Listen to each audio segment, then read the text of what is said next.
Court strikes out charges against nationwide protesters.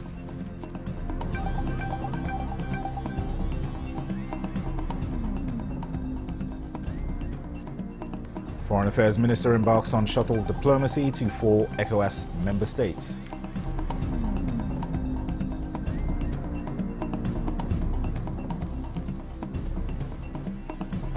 And Ministry of Humanitarian Affairs and Poverty Reduction seeks partnership with Office of First Lady.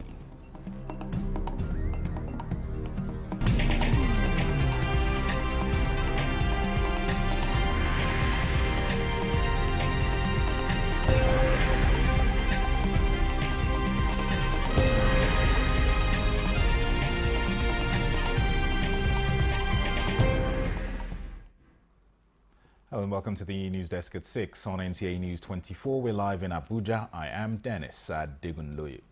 Charges of alleged conspiracy, treasonable felony and disruption of public peace filed against 150 young persons in the wake of the August nationwide protests have been struck out by the Federal High Court, Abuja. Justice Obiora Igwatu discharged the defendants based on a motion for discontinuance of the trial filed by the Director of Public Prosecution of the Federation, Mohammed Abubakar, on behalf of the Attorney General and Minister of Justice, Lateef Fagbemi, SAN. The Justice Ministry took over the case in line with its powers in Section 174 of the 1999 Constitution as amended. To ensure that the children are safely returned back to their destinations. And before we return them, we want to do also due process of ensuring that they are medically fit. So we take them for safekeeping in the facility and make sure they're medically checked. And where we need to make additional treatment, we take care of them. Again, we are calling on the government to discontinue all cases pending in different states with respect to the August protests. Justice Igwatu, receiving no objection from the Defense Counsel, granted the request and dismissed the charges, ordering the immediate release of the defendants from prison remand. President Tinubu had on Monday directed the Attorney General of the Federation and Minister of Justice to terminate the trial by dropping the charges against them and facilitate the release of the defendants, most of whom are minors. Meanwhile, the Civil Society Legislative Advocacy Center, CISLAC, has commended President Bola Tinubu for instructing the Attorney General of the Federation, Lateef Fagbemi, SAN, to ensure the immediate release of all minors detained during the nationwide protests back in August. The Executive Director, CISLAC, Awal Musa Rafsanjani, welcomed the President's decision, praising his willingness to investigate the circumstances leading to the arrests and hold responsible security personnel accountable. Additionally, CISLAC urged President Tinubu to extend this act to other detained protesters, fostering greater unity, justice, and demonstrating a government open to addressing citizens' grievances. CISLAC also underscored the importance of police reforms, particularly in recruitment and service deployment, noting issues of police misconduct, including instances of brutality and corruption.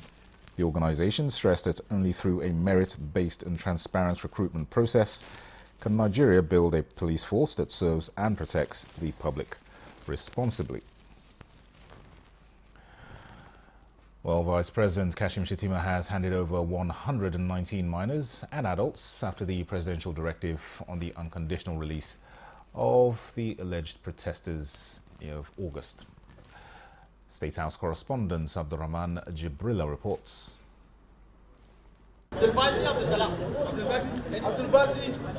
These are the 119 minors and other alleged August 2024 protesters that were pardoned by President Bola Tinubu on humanitarian grounds. Regardless, the President has used his position as the father of the nation to give these young men another chance at becoming responsible citizens who will make a positive impact in the drive for a better Nigeria.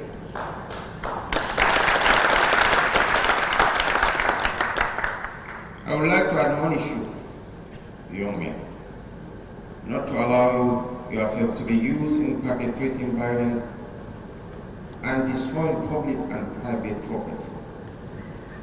Over 300 billion naira was lost in the protest, consisting mainly private property through looting and loss of business. I will urge you, I will advise you, you are our children, to use the opportunity of the President's magnanimous gesture in ensuring that you go back home and become responsible citizens who will contribute to the growth of the society. The released protesters who were earlier arraigned by the Nigerian police force and discharged by the Federal High Court sitting in Abuja. Here at the State House, Vice President Kashim Shettima officially hands them over to the governors of Kaduna and Kano states. Will continue to be in our minds. The President has shown his compassion. He has shown his humility. And he has shown that you are also his children. Of course, but what I'm impressed about, they're all in high spirit, all of them. You can see that they have promised me, as their governor, that they will be of good character.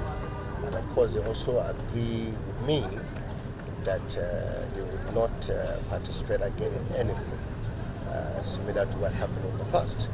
The released defendants are expected to undergo medical checks before they will be handed over to their families. From the State House, Abdurrahman Jibrila, Nta News.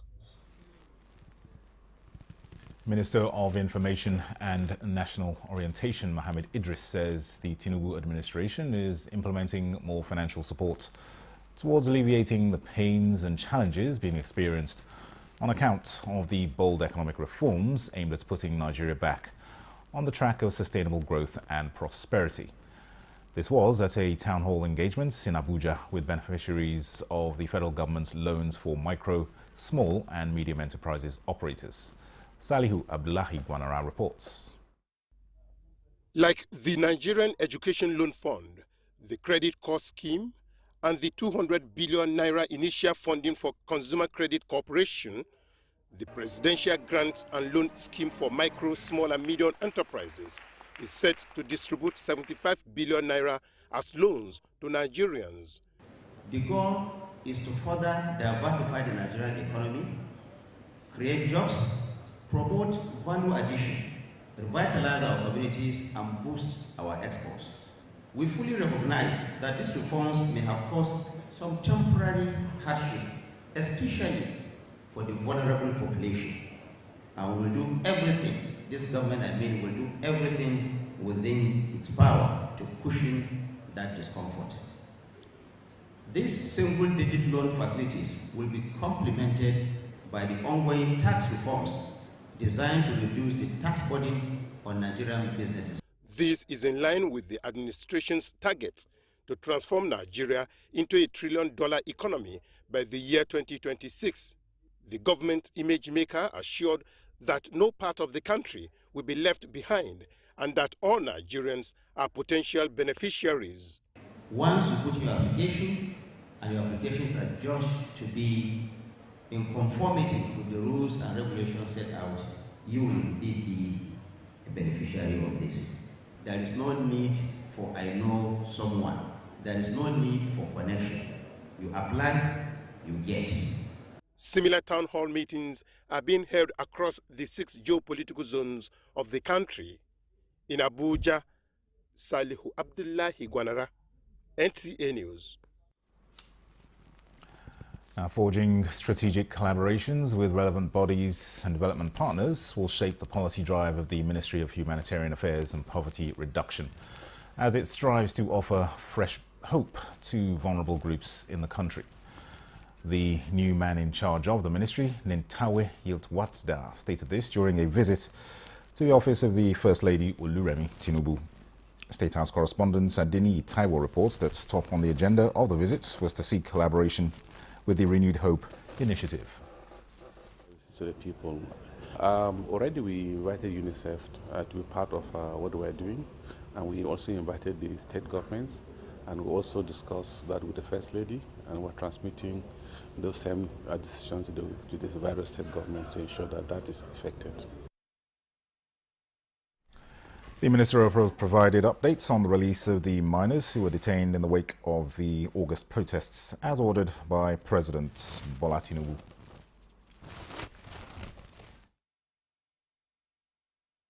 So this morning we need to also lift the miners that were involved in the protests, the last protest, and we're in court with the miners. We secured their release, and we are self-delivering them to their state, and we're reporting this also to her, so that where they need to support them back in their state and provide school for them, provide support for them in such a way from the First Ladies of the various states. We needed to discuss with her so that those supports can be provided in one way or the other. Nta News24, the Minister of Humanitarian Affairs and Poverty Reduction, speaking earlier.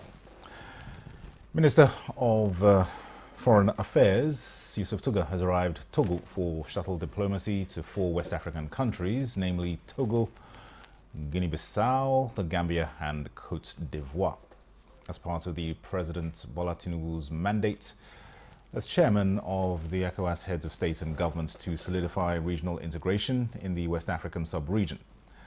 The minister embarked on this mission to engage these countries to deepen relations and sustain regional cooperation. He is the chairman of ECOWAS Mediation and Security Council at the ministerial level. During this shuttle diplomacy, he is expected to engage in high-level meetings to discuss issues centered on peace, security, cooperation and promotion of democracy in the sub-region. Meanwhile, members of the Lake Chad Region Development Revitalization Project, PROLAC, development partners and other stake actors of the Lake Chad Basin are currently in N'Djamena, Chad for the annual International Forum on Developments of the Lake Chad Basin. Elizabeth Omori reports that this year's convergence seeks to assess efforts by member states in driving stabilization of the region through governance and inclusive, life-changing interventions.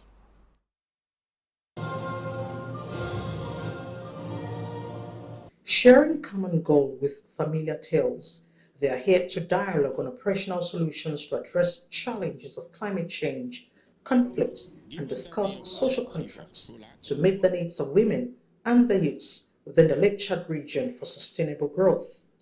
Activities of Boko Haram terrorists, rising water levels, hunger, poverty, unemployment, and banditry are part of the multi-sectorial issues to tackle for recovery and stabilization. The other 3 countries are implementing their own initiatives under the PROLAC. At the Nigerian side, we are implementing similar initiatives that match with theirs across the borders and beyond through the MCRP. The Lake Chad Basin Commission and the Chadian government at the forum emphasized the need to develop recommendations to nip in the bud issues of development, conflict fragility, and violence affecting member states. Local governance is very, very important. In fact, we cannot achieve anything without the full cooperation and collaboration of local governments. If we are talking about inclusivity. Donor agencies call for regional coordination, political will by governments on humanitarian aids, connectivity, and crisis monitoring to open new vistas for livelihoods to thrive.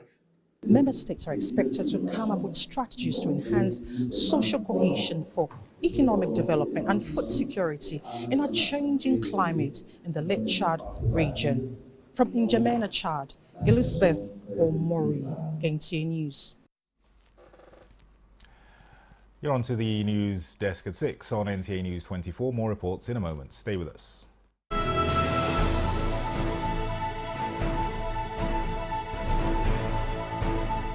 From the creeks of the Niger Delta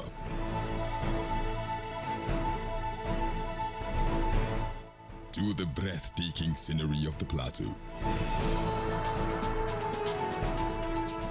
noonday, and nighttime. We set out to bring to you captivating stories that evoke your emotions. For fascinating documentaries and reports on day-to-day issues with expert analysis, tune in to NTA News 24, DSTV Channel 419, GoTV Channel 26, StarTimes Channel 101 and 433, and Free TV Channel 703.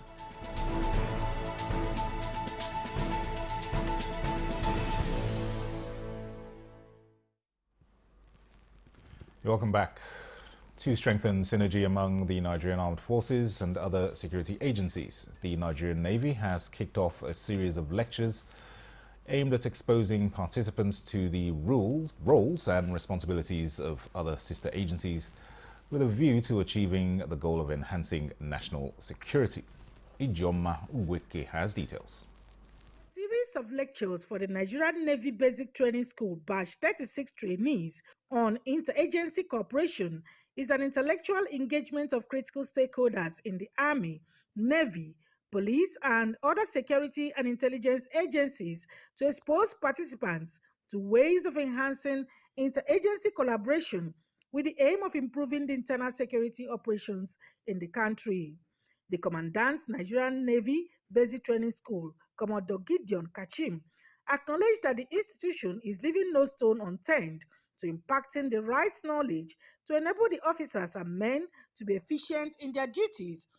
As the institution that trains and converts raw civilians to become able-bodied seamen to be used by the Nigerian Navy and the armed forces of Nigeria in general, the mandate is to train them to be very robust and efficient in carrying out their duties. Other speakers, while highlighting the threats occasioned by insecurity and violence by non-state actors, said the training is a right step as this requires a collective approach. Improve interagency collaboration at tactical level will improve the conduct of internal security operations and in turn enhance Nigeria's national security.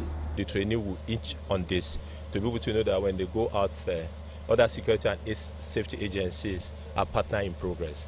The lecture series at the Nigerian Navy Basic Training School, One, River State, is born out of the vision of the Chief of Naval Staff to produce a capable workforce for national security. In Port Harcourt, Ijomu Gweke, NTA News. The Nigerian Air Force is placing premium on research and development as well as leveraging cutting-edge technology to enhance and sustain effectiveness of its operations and serviceability of its numerous state-of-the-art platforms deployed to various theatres of operation across the country. Chief of the Air Staff, Air Marshal Hassan Abubakar, reaffirmed this at the Nigerian Air Force Research and Development Retreat 2024. Defence correspondent Olajide Bello reports.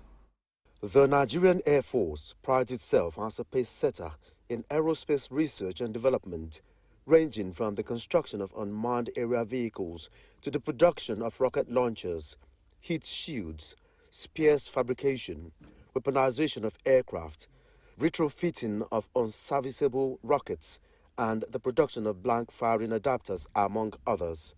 With the theme exploring indigenous technology and innovation towards driving transformation, the Nigerian Air Force is fast building the requisite capacity to sustain the operation and maintenance of 50 brand new aircraft expected to be added to its fleet between December 2024 and 2026. This retreat provides a unique forum for experienced and committed personalities to discuss and propound innovative ideas for advancing the Nigerian Air Force research and development efforts from conception to operationalization. The reviewed Nigerian Air Force policy on research and development and the Nigerian Air Force strategic plan on research and development are currently being updated to incorporate latest changes. Recent introspection has shown the need for transition of many of our R&D conceptualizations from initial prototype stage to operationalization to enable the Nigerian Air Force derive optimal benefit from its huge investments in research and development. Air Marshal Abubakar commended President Bola Ahmed Tinubu for his unwavering support to transform the Nigerian Air Force into a more agile and resilient force. Olajide Bello, Nta News. The Nigerian Nuclear Regulatory Authority, NNRA, is currently conducting nationwide training for regulators in nuclear safety, aimed at enhancing their knowledge and skills in radiation protection. The capacity building program holding in Abuja is part of NNRA's broader strategy to strengthen its regulatory framework and meet international safety standards. Ekene Ndulue reports. Okay, my name is Mbet Akpanowo. I am of the Department of Nuclear Safety and Security, Nigerian Nuclear Regulatory Authority. I am actually the Deputy General Manager, Nuclear Safety and Security. In your own words, what's the primary objective of this training? Okay, the primary objective of this training course, which is for regulators, is to train, develop capacity for NNRA officers, especially younger officers, on the principles and legal framework for nuclear safety and security. What specific skill or knowledge will participants gain to improve in their respective workplace after this training course? Okay. I'm sure when safety is mentioned, and I know everybody relates, so what we do is to regulate the application of nuclear science and technology. We are the only national regulatory body, so this training is aimed at developing capacity for our officers to be able to carry out inspection at various places where ionizing radiation is used in Nigeria. We have different industries, different practices where ionizing radiation is applied, including the oil industry, which is the mainstay of Nigeria's economy. We have also a research reactor which is located in Zaria, under the regulation of NNRA. We also have different application tools, radiology facilities, X-ray facilities, even in aviation. Well, apologies for that. We'll get the correct report on that story to you in our subsequent bulletin. The Nigeria Civil Aviation Authority, NCAA, is advancing conversations on cleaner energy transition in the sector as the agency engages stakeholders on the development and deployment of cleaner aviation fuel to achieve net zero carbon emissions by 2060. This was at the second consultative stakeholders engagements on the development and deployments of cleaner fuels in Abuja to position the country's benefit from global environmental initiatives. Tokpe Alabi reports. The demand for sustainable aviation fuel is projected to outpace supply by 2030. In Nigeria, commercial airlines fuel consumption rose from 92 to 99 billion gallons in 2023 and 2024, as the National Bureau of Statistics (NBS) disclosed that each year Nigeria spent about 292.56 billion naira to import aviation fuel.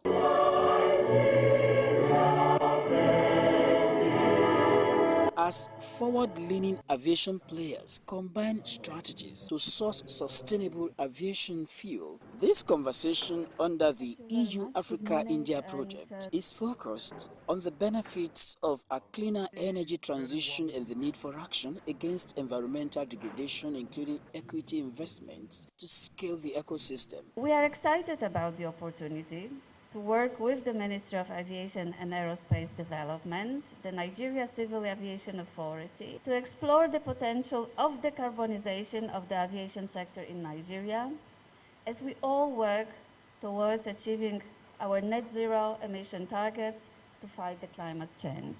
Minister of Aviation and Aerospace Development, Festus Keyamo, in a message, noted Nigeria's unique opportunity to produce, serve sustainably, urging stakeholders to engage industry experts to shape a clear path forward.